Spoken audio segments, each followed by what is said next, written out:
suspect your hormones are off, and if you're watching this video, you probably do, here's the frustrating reality. Knowing that something is out of balance is actually the easy part. Figuring out which hormones are dysregulated and how they're dysregulated, completely different challenge, and one that standard medical care is honestly not really set up to answer very well. Because here's what a lot of women don't realize. Many hormonal symptoms look almost identical on the surface, but have completely different causes underneath.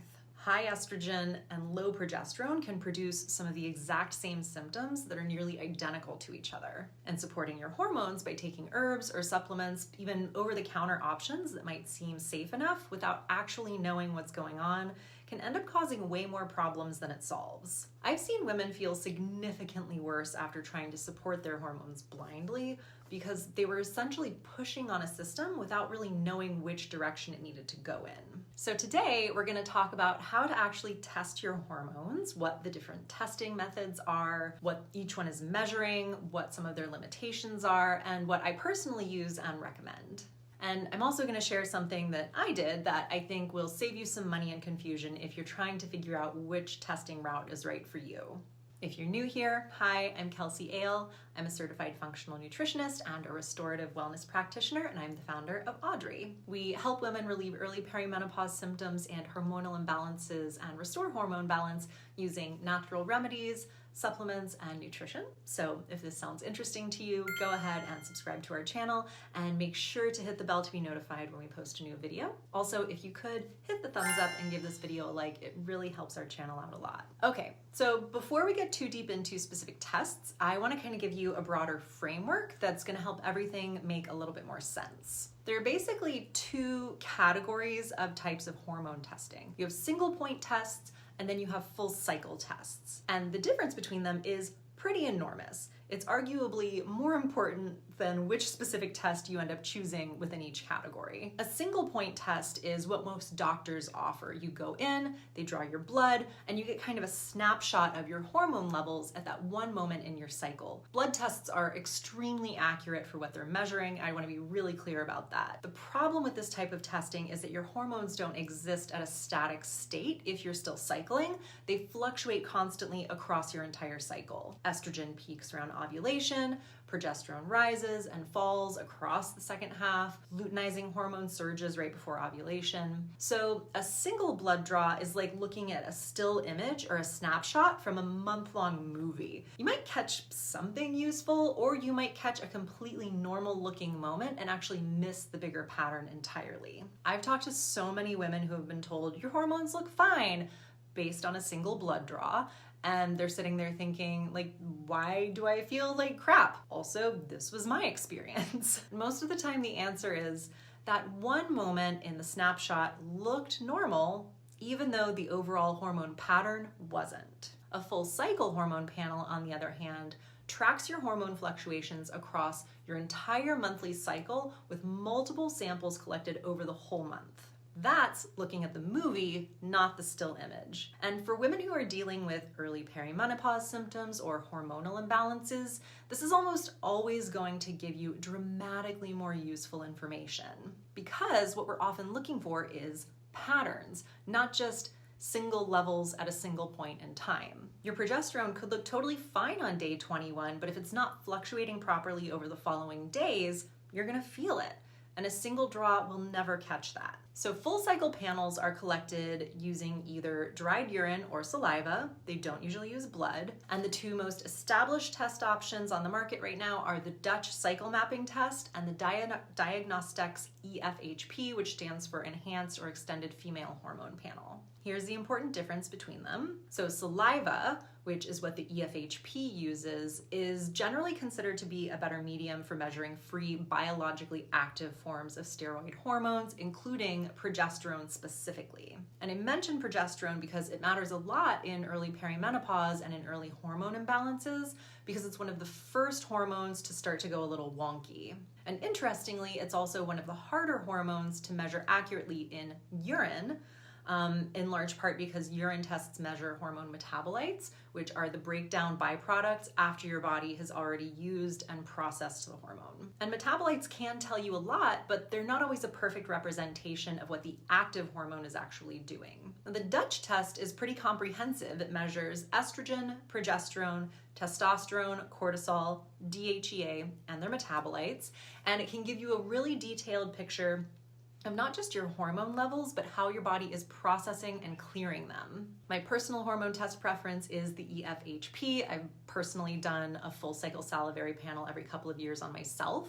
And again, I find the progesterone data especially useful for what I'm looking at. That said, I also use the Dutch with clients when logistics make saliva collection impractical because your saliva samples do have to be refrigerated, which can be a problem if you're traveling while you're testing. Dutch uses a dried urine and ships really easily, stays good at room temperature. For women who are traveling a lot or can't guarantee that they have refrigerated storage throughout the whole testing window, that does make the Dutch a more practical option and still gives you really solid data. Now, I want to tell you something that I did that I think no one else has really done or talked about, at least publicly.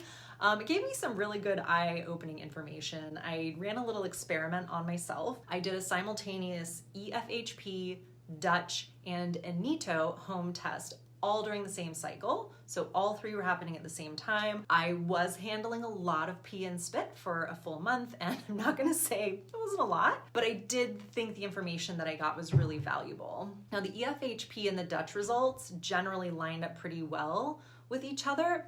I will say that one of the markers in particular was the exact opposite on both of these tests. Not a little bit different, it was opposite. And then the Inito test looked really different in general from what the other two tests showed for the same time frame. So this can tell you something really important about what an at-home monitoring device is and what it isn't doing. So let's talk really quickly about home hormone monitors because I do get asked about these a lot. I do think devices like Inito can be very useful. I want to be clear about that, but they're doing something different from what a clinical full cycle test does, and that difference matters a lot when you're trying to make decisions about your health. So Inito measures different urinary hormone metabolites than the Dutch does. It specifically looks at E3G, which is an estrogen metabolite, and PDG, which is a urine metabolite of progesterone, also looks at LH and FSH. These metabolites can typically track the general direction and pattern of your hormones across a cycle. Inito's published research found pretty good correlation between their readings and serum hormone trends. But there is something worth knowing, which is that Inito's own documentation clarifies that their 95% accuracy claim refers to correlations with blood hormone trends,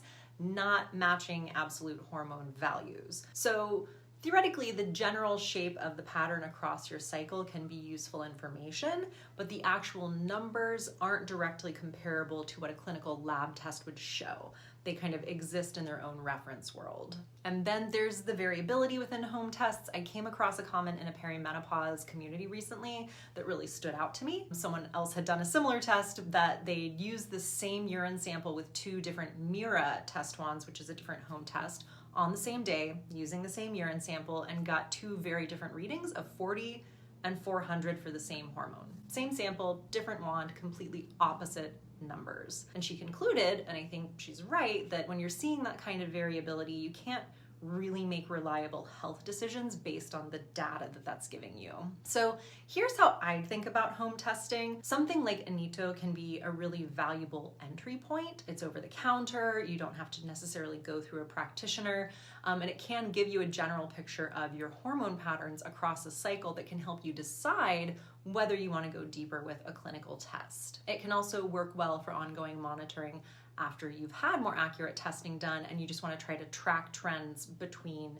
your more comprehensive panels. What I'd be cautious about is maybe using it as your primary data source when you're having really big symptoms and you're trying to understand a really complex hormonal picture and make meaningful decisions about how to best support your body. One more thing that I want to flag before we move on is that you cannot cross-compare numbers across different testing methods. Every testing medium, saliva, dried urine, blood, fresh urinary metabolites, these all operate within their own reference ranges and their own labs and their own worlds. So if you do a Dutch panel and then do a blood draw, even on the same day, and try to compare the progesterone numbers directly, you're gonna get conflicting and confusing information that doesn't necessarily mean what you think it means. So just note that each test's results are only meaningful within their own framework, meaning the exact numbers.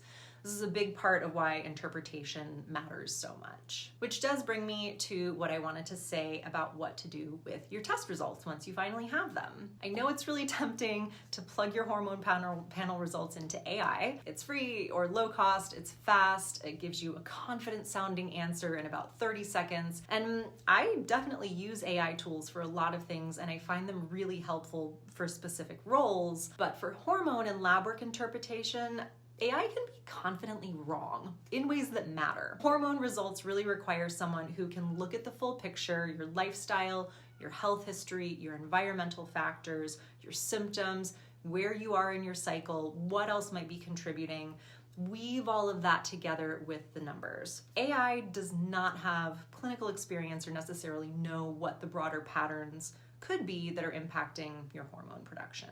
The numbers, without the context, can point you in a completely wrong direction.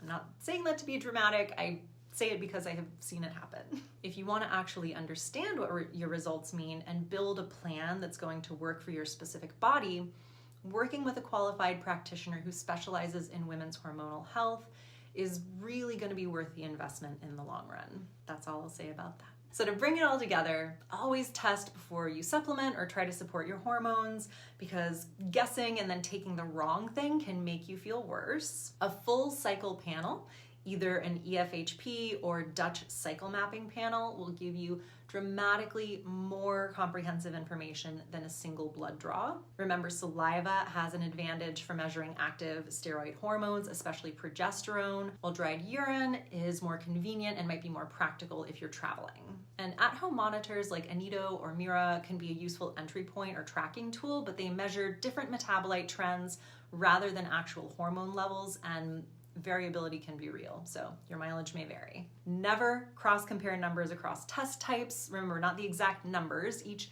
test type lives in its own reference world, and whatever results you get help interpreting them from someone who actually knows what they're looking at. And if you're at the point where you want to stop guessing and actually figure out what's going on in your body, we do offer one-on-one hormone reset strategy sessions where we look at your full picture together, including lab work, and map out exactly what to focus on first, including whether more testing makes sense or new testing makes sense, and which test might be the right fit for you. If that sounds like what you need right now, you can go ahead and click the link below to apply. It's in the description of the video. Apply for a one-on-one strategy call. And if you're not quite ready for one-on-one support yet, but you do still want to start getting a clearer sense of what might be driving your hormone symptoms, we also offer a free hormone symptom assessment. It only takes about 3 minutes to fill out, gives you a personalized little breakdown of which system in your body is most likely out of sync and driving your symptoms. The link for that is also in the description below. Well, I hope this video was helpful. If you enjoyed it, please give it a like, share with your friends. That helps our channel out a lot. Make sure to watch these videos next for more information on navigating your hormones naturally. And always remember to hydrate, subscribe, and I'll see you next time.